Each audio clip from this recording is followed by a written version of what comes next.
Assalamualaikum, Ananda dan Adinda di rumah.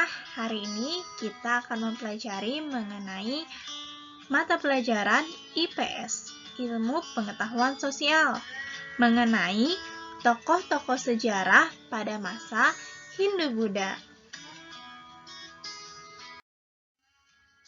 Indonesia adalah negara kepulauan. Indonesia terbentang dari Sabang sampai Merauke. Banyak sekali pulau-pulau yang ada di Indonesia. Tokoh sejarah pada masa Hindu-Buddha dilatar belakangi oleh terkenalnya Indonesia sebagai daerah yang kaya akan rempah-rempah. Tak heran jika kawasan Nusantara menjadi jalur perdagangan sejak zaman dahulu kala. Para pedagang dari luar negeri banyak berdatangan ke Nusantara.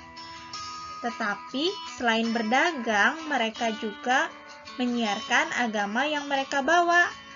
Di antaranya ada Hindu, Buddha, dan Islam. Nah, pada hari ini kita akan mempelajari mengenai tokoh-tokoh sejarah pada masa Hindu-Buddha. Yang pertama ada Raja Mulawarman. Raja Mulawarman adalah raja dari kerajaan Hindu pertama di Indonesia, yaitu Kerajaan Kutai. Selama pemerintahannya, rakyat kerajaan Kutai hidup makmur dan sejahtera.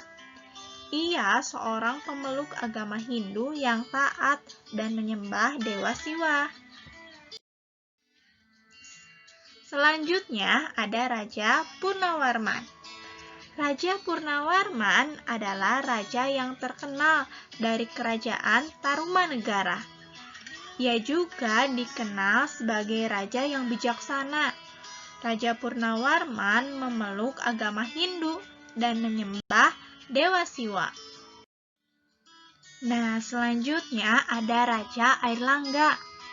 Raja Airlangga adalah pendiri Kerajaan Kahuripan. Ia dijadikan menantu oleh Raja Dharmawangsa. Ketika pernikahan berlangsung, Kerajaan Bali diserang oleh bala tentara Wurawari. Raja Airlangga dan beberapa pengiringnya berhasil melarikan diri. Raja Airlangga menyusun kekuatan untuk mengusir musuh. Usaha tersebut berhasil. Bahkan Raja Airlangga berhasil memperkuat kerajaan Kahuripan dan memakmurkan rakyatnya. Ini adalah ilustrasi dari Raja Airlangga. Sebagai seorang raja, di akhir masa pemerintahannya, kerajaan ini dibelah dua menjadi Kerajaan Kadiri dan Kerajaan Janggala bagi kedua putranya.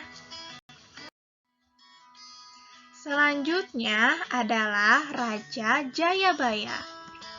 Raja Jayabaya adalah tokoh yang identik dengan ramalan masa depan Nusantara atau Pulau Jawa. Keberhasilan dan kemasyhuran Raja Jayabaya dapat dilihat dari hasil sastra pada masa pemerintahannya. Raja Jayabaya adalah raja terbesar dari kerajaan Panjalu atau Kediri. Atas pemerintahannya, pujangga-pujangga keraton berhasil menyusun kitab Bharatayuda yang ditulis oleh Empu Seda dan diselesaikan oleh Empu Panuluh. Selanjutnya ada Raden Wijaya. Raden Wijaya adalah pendiri dan raja pertama Kerajaan Majapahit. Raden Wijaya bergelar Kertajasa Jayawadarna. Sebelum menjadi raja, ia memimpin tentara Singasari. Dalam pertempuran melawan tentara Jayakatwang, pasukannya kalah. Ia melarikan diri ke desa Kadudadu bersama para pengikutnya. Selanjutnya, ia menyingkir ke Madura dan meminta bantuan Wiraraja, Adipati Sumenep. Atas saran Wiraraja, Raden Wijaya menyerahkan diri kepada Jayakatwang dan mengabdikan dirinya kepadanya. Ada Mahapahit Gajah Mada. Gajah Mada adalah patih Mangkubumi Kerajaan Majapahit. Namanya mulai dikenal setelah berhasil memadamkan pemberontakan Kuti. Gajah Mada muncul sebagai pemuka kerajaan sejak pemerintahan Jayanegara. Gajah Mada terkenal dengan sumpahnya, yaitu Sumpah Palapa, yang tercatat di dalam Pararaton. Pemberontakan Sadeng dapat ditumpas oleh pasukan Gajah Mada. Atas jasanya, Gajah Mada diangkat menjadi Mahapatih Majapahit.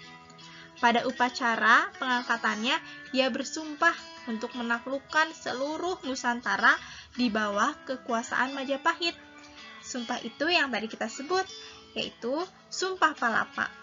Gajah Mada tetap menjadi patih Mangkubumi ketika Hayam Wuruk naik tahta. Ini adalah ilustrasi dari tokoh Gajah Mada.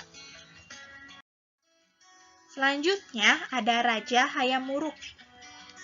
Raja Hayam Wuruk menjadi Raja Majapahit yang paling terkenal dibanding dengan raja-raja lainnya. Mengapa seperti itu? Ia bergelar Raja Sanegara. Pada masa pemerintahannya dengan dinampingi oleh Patih Gajah Mada, Majapahit mencapai kejayaannya dan menguasai seluruh wilayah Nusantara, ditambah Tumasik dan Semenanjung Malaya. Selanjutnya ada Raja Sakyakirti. Sakyakirti adalah seorang mahaguru agama Buddha yang ada di kerajaan Sriwijaya. Menurut kesaksiannya, Itsing Sriwijaya telah menjadi pusat agama Buddha. Di sana ada lebih dari 1.000 pendeta yang belajar agama Buddha.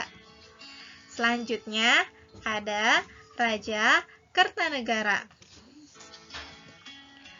Sri Maharaja Kertanegara adalah raja terakhir yang memerintah kerajaan Singasari. Masa pemerintahan Kertanegara dikenal sebagai masa kejayaan Singasari.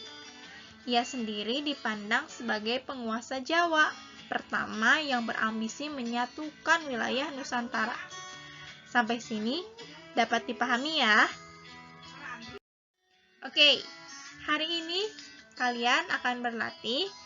Ayo menjawab pertanyaan pada buku paket tema 4E. Halaman 28, nomor 1 sampai 7. Selanjutnya dilanjutkan dengan mengerjakan buku paket tema 4E halaman 29. Mencari 10 nama tokoh pada masa kerajaan Hindu-Buddha. Sampai situ dapat dipahami ya. Nah, sekarang waktunya di sini kita akhiri materi hari ini mengenai tokoh-tokoh pada sejarah masa Hindu-Buddha. Sampai sini dapat dipahami ya. Selamat mengerjakan dan belajar dari rumah. Stay safe Ananda Adinda semua. Wassalamualaikum warahmatullahi wabarakatuh. Dadah.